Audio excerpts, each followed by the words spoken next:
This is Jason Romano from Sports Spectrum, and if you want to maximize your potential for success, then I recommend subscribing to the Success is a Choice podcast. Providing insights to help you grow your business, improve yourself, and add value to those around you. You're listening to the Success is a Choice podcast, where you get a peek into the lives of industry leaders as they share their stories with you.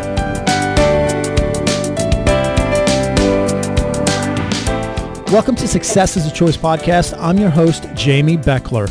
And only 1.5% of all NCAA football players ever play a game in the NFL. And if you're lucky enough to be part of that 1.5%, then your average career is only 3.3 years. As a 5'10", 160-pound player drafted in the 8th round, J.J. Birden overcame those odds to play 9 years as an NFL wide receiver, most notably with the Kansas City Chiefs and the Atlanta Falcons. Today, he's a motivational speaker, author, and nutrition coach for Isagenix. He and his wife, Raina, have 8 children, 5 of whom are adopted. JJ, welcome to the show. Hey, what's up, Jamie? It's great to be on the show today. Well, great to have you. Watched you play when I was in high school and growing up, and enjoyed watching you play. I was a big fan of the Falcons back then. You guys had quite a receiving core, and so glad to get you on the show. Thank you for the invite. You know, I mentioned you played 9 years. Even though you played 9 years in the NFL, your dream growing up wasn't to play professional football. What did you want to do, and how did that dream ultimately lead you to the NFL? I think for me first, Jamie, I kind of made a decision that first I wanted to be successful. And what I meant is that anything that I aspired to be, I wanted to achieve it. Now that at that point early on, I didn't know what that was. I just first wanted to change in my environment. I was raised in Northeast Portland, kind of the hood, and I just decided, I'm going to do something different. I want to see the world, create opportunities.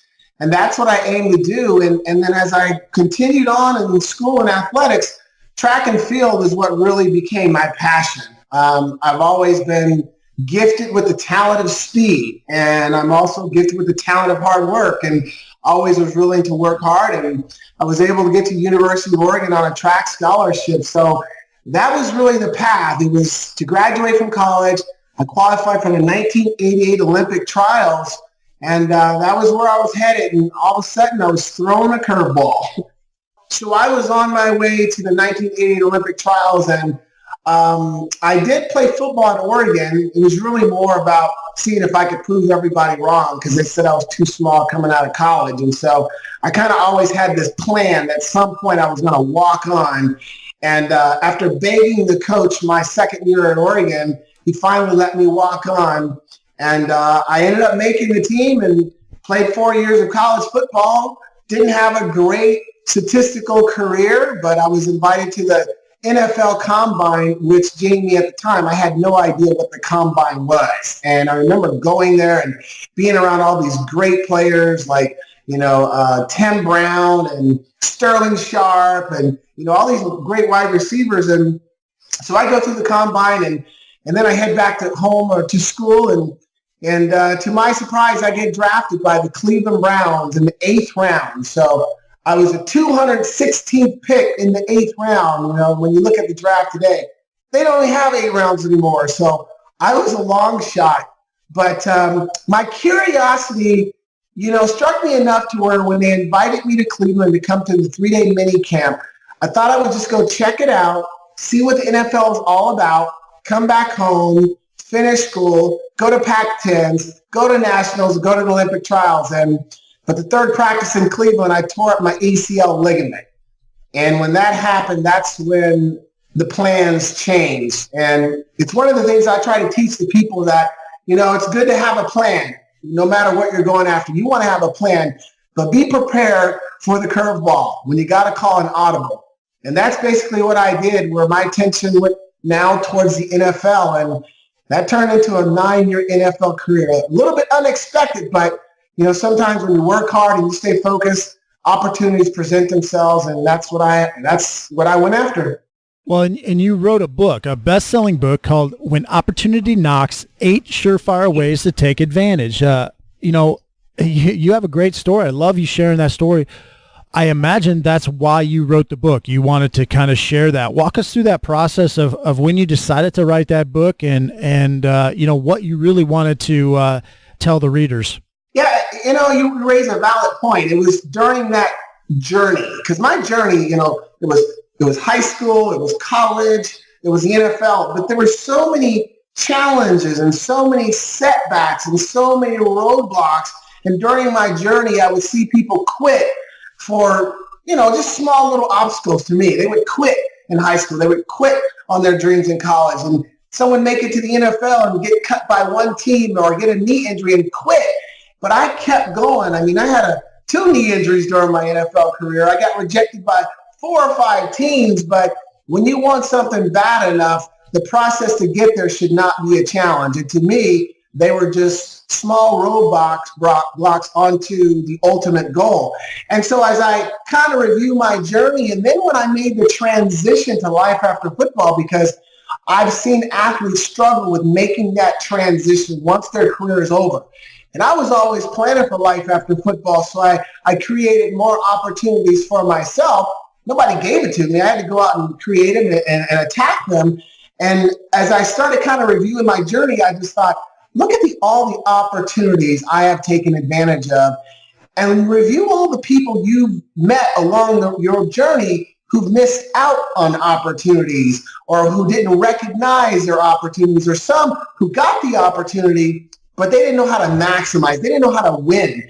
And so about 4 years ago, I hired a mentor, Dr. Will Moreland, who's an accomplished author and leadership trainer. And I went to a seminar and I just said, hey, I want to write a book, but I need a mentor. I don't know what to do. And so he guided me through the process. But yeah, we put together When Opportunity Knocks, 8 Surefire Ways to Take Advantage. And it's basically a blueprint for taking advantage of the opportunities that come your way.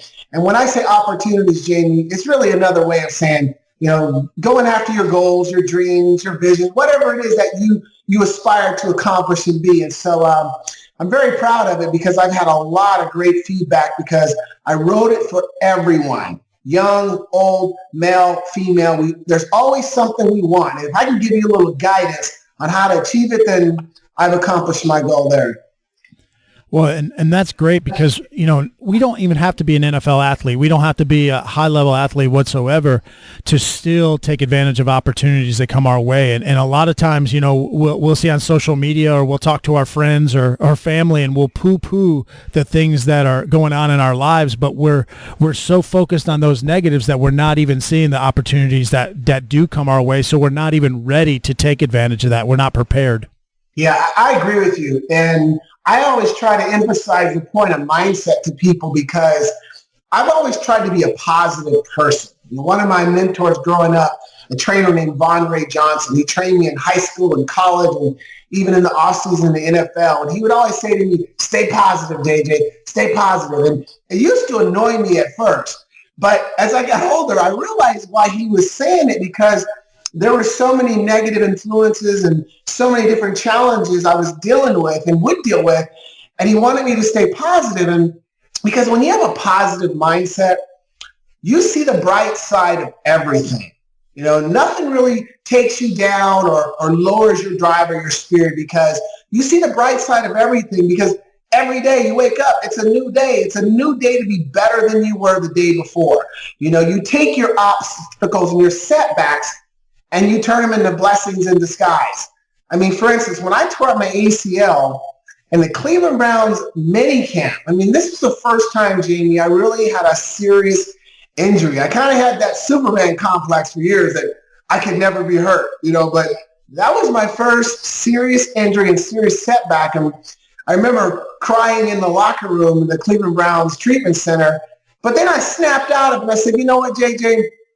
Okay, no more track, but you have an opportunity right here. Take advantage of it. So all of a sudden, my mindset shifted to the NFL, and I saw an opportunity. I knew it was going to take time, but because of that positive mindset shift, man, I played 9 years in the NFL. I didn't see that one coming, but I have no regrets there. Well, you marry your high school sweetheart. All right, you have 3 beautiful kids, you're an NFL player, and then you get a call from a nephew, and your life is about to get even more interesting than it already is. Talk about that. Yeah, so the dream was to find that person that, that one that makes your heart sing. And I found her at the University of Oregon, Raina, and we dated for a couple of years. We got married in 1990, which was going into my 3rd year in the NFL. And we've been married for 27 and a half years. And I'm really proud of that because, there's some pretty interesting statistics out there for divorce rates, especially for athletes when they retire, so I'm proud of that. And our goal was to have 3 children. 3 children was the goal. Less than that, not enough. More than that, too many. So we had Jordan Jr., Dante, and Camille, and 3 wonderful children. But about 10 years ago, I unexpectedly got a call from my nephew, Justin, in Tulsa, Oklahoma. And Justin says, he calls me out of the blue. He's like, Uncle, there's craziness going on out here. You really need to come check on us. So after discussion with Raina, I fly out to Tulsa the next day. 24 hours later, I'm in a courthouse standing before a judge, and the judge proceeded to tell me, Mr. Birden, we're going to take your 5 nieces and nephews and put them in 5 separate foster homes. Now, you're the next of kin. What would you like to do? And Jamy, you talk about a moment where you're just off guard. You're just like, really? I mean, I just came here to check on the kids, and now you're asking me this. But again, I did what any smart husband would do. But I said, Judge, first let me call my wife, And I called Raina. A 5-minute conversation resulted in us agreeing, let's take all the children. And we made that decision. We took in all the children. We merged them with our family. And it was, obviously, it was a very significant change to our family. It had its challenges, but it was very rewarding. And I think on both ends, because I think we impacted the children, but I also think they impacted our lives as well. And the disappointing thing, Jamie, was when we made the decision, there were so many people around us that said, why would you do that? Why would you disrupt your family and add 5 more children when you already have 3? And Ray and I, we saw it as an opportunity to impact 5 more lives. And we had the ability to do that, and we wanted to do that. And the point that I try to teach the people, because I share this sometimes in my presentation, is that in life, you put a plan together and you follow that plan. And sometimes you're going to be thrown a curveball, and you got to have the ability to call an audible. You're going to have to change up the play from some time. But when you do, you process the situation. You evaluate it, you make a decision, and you commit to that decision. And we committed to that change, and I know it's been, very rewarding for ourselves as well as the children too. Well, that's an amazing story. I love that story, and you were ready, you were prepared, maybe not to have 5 new kids, but you were prepared to do the right thing and prepared for whatever opportunities came your way, and you took an opportunity to make 5 lives better. So great. I love that story. As you go out and speak to corporations and you go to conferences and speak, how has your message been received by the business world? Jamie, it's been received very, very well. I am so pleased with the response and the feedback I get, because you have to understand, now I started speaking when I was in the NFL. When I learned that in the off season, players could do appearances and they would pay us for it, but we could go to schools, go to businesses, go to different organizations and speak, talk about football and talk about goals and all that. And I remember jumping on that opportunity because I thought, I don't really like to speak in front of people. I said, but here's a chance for me to develop a skill set that I can certainly use when my career is over. So I had been doing it for a year, but it was about 4 years ago after I was speaking. I was at an Isagenix, one of our health and wellness conventions, and they had me on stage, and Jamie, it was like 15,000 people I was speaking in front of. And I remember looking at the clip, and I thought, you know what? I'm not bad. I probably should make a career out of this because I could take this message and really impact more lives. And so that's kind of when I launched it 4 years ago. But it kind of took me some time to really get my message tight, figuring out what is my message going to convey, who's my audience, who what is it? What is the end game here and my goal? So I think about year 2 or maybe year 3. I finally tightened up my message, and now I have 3 signature presentations. One's called Seizing Your Opportunities, and that gives me the opportunity to really, emphasize the importance of achieving your goals and all that. The other one is How to Lead and Perform at the Highest Level. So it's about leadership and what it takes to be the best of the best at what you do. And then my third one is Seizing Your Opportunities Now and Into the Future, and that's for our youth. But I spent a lot of time crafting my presentation so that no matter who's in the audience, they get something out of it. And I make it very clear at the beginning, no matter what industry I'm speaking to. Like next week, I'm going out to Kansas City and I'm speaking to a financial company called Ivy Funds. I let them know, I'm not here to tell you how to do your job. My job is to inspire you, to motivate you, to empower you to do more, be more, and achieve more, and show you what it takes to achieve, to perform at the highest level. Because obviously I know something about that. So even in the business world, Jamie, there's a lot of similarities between being a professional athlete and being in the business world. There's a lot of similarities. Obviously, the biggest difference is in football, it's your physical attributes that determine your success. But in the business world, it's your effort and it's your commitment. And those are things you can control. So I just share simple strategies of, understanding your why and your motivation, the importance of having a plan, realizing the hard work that's necessary, and how to deal with obstacles. Because I noticed that when I go to different businesses, a lot of their salespeople, a lot of the staff is really dealing with how do you deal with the ups and downs of everyday life? How do you still stay focused? How do you still stay locked in on the goals? And so I'm just able to give them some simple principles that make sense to them. And I tell you, Jamy, every time I'm done, I get some pretty much the same feedback. And I love the ones I get from women. A lot of women will say, well, when they introduce you, I was wondering, what's a football player going to tell me, teach me that's going to help me be better at my job? And every time they're like, oh my goodness, that was amazing. I had no idea you were going to come from this perspective and that perspective. Can I buy your book? I mean, it's feedback like that really makes it rewarding that I'm accomplishing what I'm set out to do. How can I help a person elevate themselves and change their situation in life? JJ was a winner on and off the field. He was known as a good teammate and a hard worker, which enabled him to overcome the odds and play 9 years in the NFL at a very high level. Everyone at the NFL has talent, but JJ's intangibles helped him stand out and gave him a competitive advantage. Similarly, our book, The Leadership Playbook, Become Your Team's Most Valuable Leader, is packed full of practical insights and stories to help student athletes become better leaders and more positive teammates. And this just might give a student athlete the competitive advantage for both themselves and for their team. To find out more, please visit theleadershipplaybook.com. And now back to more great stories and thoughts from former NFL wide receiver J.J. Birden. Well, talking about elevating businesses and the best of the best in the businesses, in the business world, in the world of sports, you've had a lot of experience in the NFL and you watch games today, you're still connected.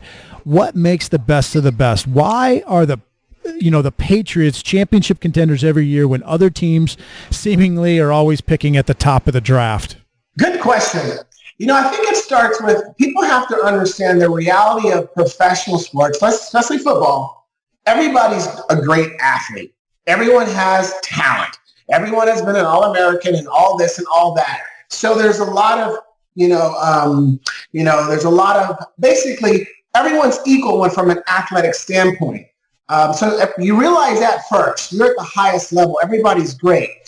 So it's those ones who have the ability to make those small incremental improvements. Because when you're in high school, your coach, or even in college, your coach could say, hey, you need to work harder. Work harder than the competitor. Put in more hours, do more than the competition. You can say that in high school and maybe college, but you can't say that in the NFL. Everybody's working hard. So it's finding those small little incremental improvements that really makes the difference. And when you look at the Patriots, a lot of it really starts with their system. They have a system. And everyone's bought into the system. Because when you have a systematic way of doing something where everyone's on the same page, you have a higher degree of success. And I know this from experience because I remember in 1989, I was with the Dallas Cowboys. A lot of people don't know this, but when I got cut from the Browns in 88, and then I got sent to the Cowboys, that was Jimmy Johnson's first year. Troy Aikman was a rookie. Emmett wasn't there. Michael Irvin wasn't there. We were 1-15. And the thing that I remember most from that year was how there was a lack of unity. There was a lack of a system, and it was all a bunch of individuals doing their own thing. Now, obviously, they figured it out a couple years later, and they start winning Super Bowls. But I think for the Patriots, that has been really key to their success. The leader, obviously, is Belichick. Everyone respects the leader, and they follow the system. And when you got everybody on the same page, you're able to move a team in the same direction. You know, think about this. Let me use this illustration. During the South, we always see birds migrate. We see them migrating. It's what they do. But when you look up, they're typically flying in a V formation, right? They're not all out of control. They're flying in a V formation. But each bird has a role within that formation. They have to be positioned properly. Like they can't be too close to the bird in front. They got to move back. They can't be too far away. They have to position themselves perfectly so they can catch the updraft from the bird in front of them, which allows them to save their energy, and their strength so they can make it to their destination. But each bird has to play a role because the bird behind them is working off the bird in front. So they're a team and they work together. That's what the Patriots are able to do. Everyone knows their role, they know their responsibility, and they fulfill it to the best of their ability. And Belichick, he doesn't be influenced by personal feelings. If someone doesn't fit the system, they let them go. And that's hard to do sometimes, but he knows the type of players that he needs to work to get his system to work. So I definitely think that has been key to their consistent success. You played for the Kansas City Chiefs and caught passes from one of, if not the greatest quarterbacks of all time, Joe Montana. What was it like playing with him, and what kind of leader was he like? That was pretty cool. I think when people ask me, what was the highlight of your 9-year career? So I didn't make it to a Super Bowl, so I can't say that. I got to the AFC Championship game, but I think it was really playing with Joe. I mean, I used to watch him when I was in the 8th grade, winning Super Bowls. And next thing you know, I'm in the huddle with him. And I tell you, it kind of freaked me out. The first practice, we're in the huddle, and I'm like, that's Joe Montana. I'm in a huddle with Joe. And then I quickly learned why he was one of the greatest. But I saw it as an opportunity to really learn from one of the great ones. And I remember Jamy thinking to myself, let's see, this guy is 14 years in the NFL. He's won 4 Super Bowls. He's been MVP three times. What's that saying? Success leaves clues. What can I learn from him?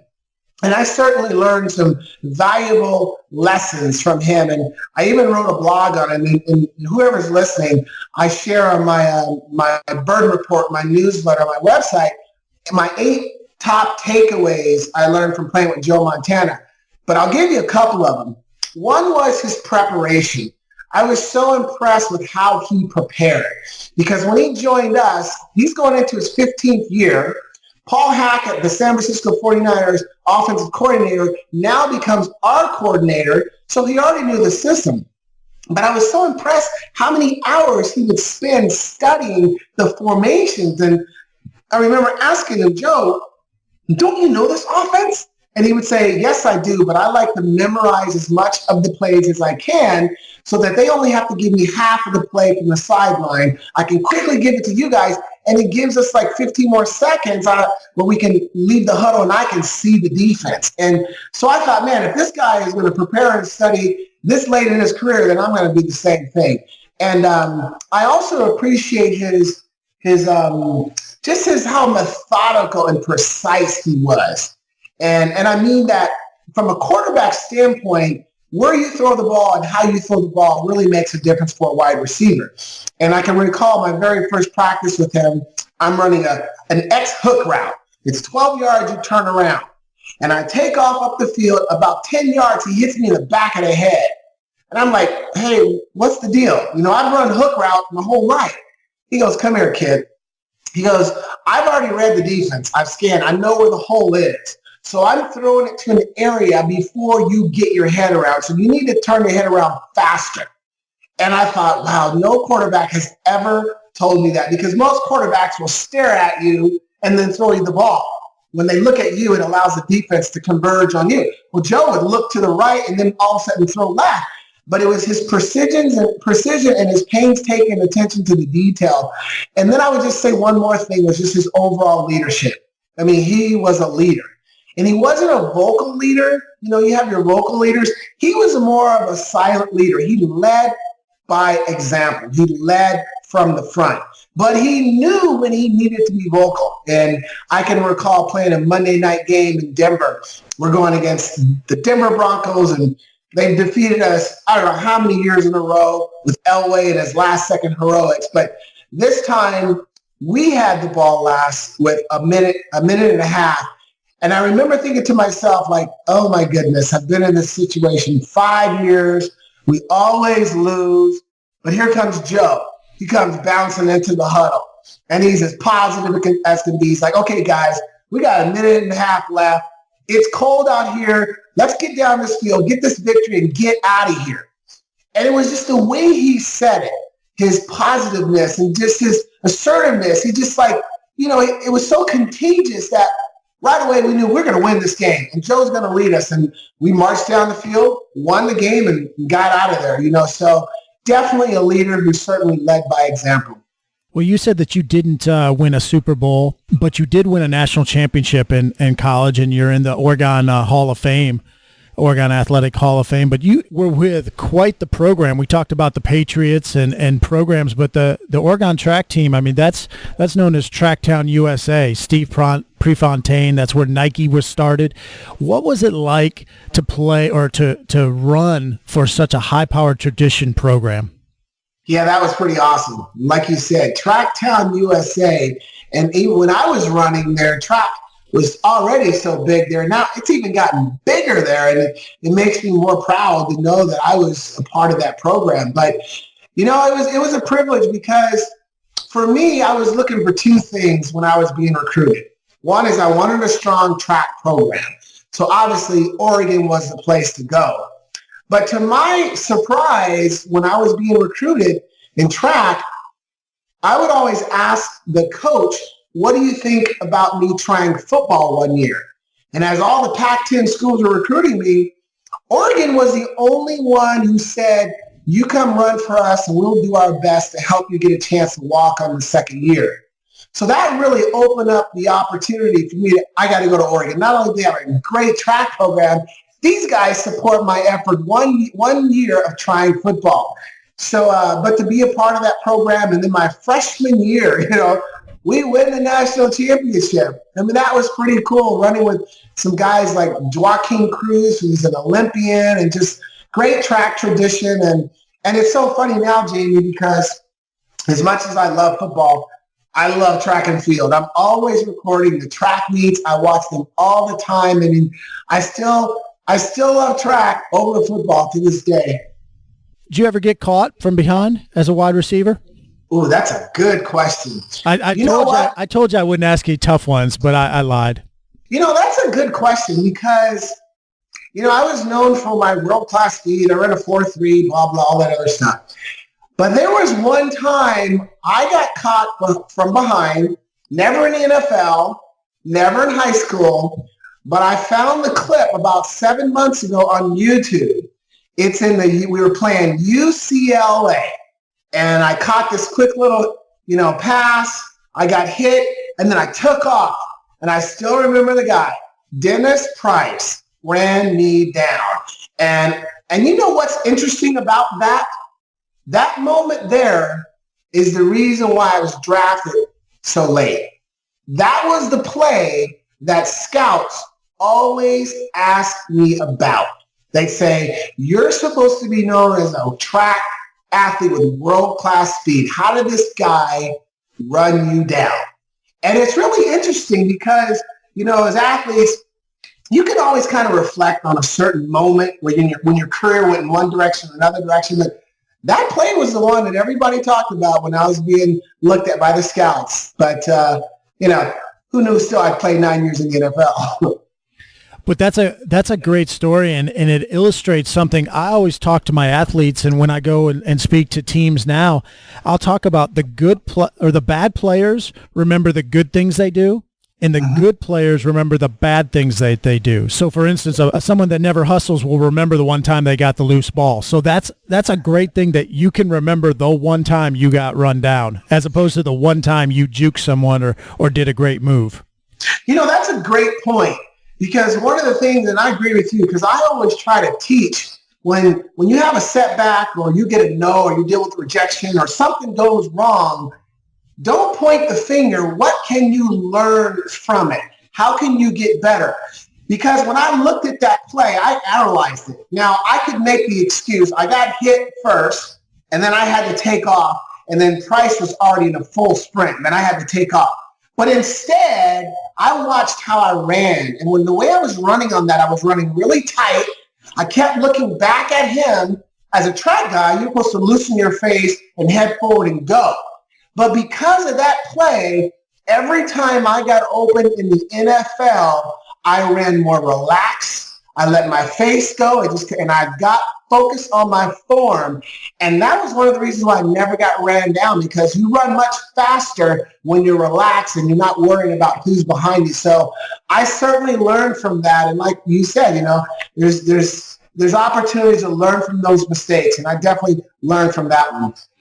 Well, you're one of the you're one of the athletes, one of the NFL players that has been very successful after playing in the NFL, motivational speaking, being an author. You also work with Isagenix, nutrition coach, and do some stuff for that. How did you get hooked up with that, and what all are you doing with them? Well, basically, I've always tried to live the healthy lifestyle. I've always tried to work out.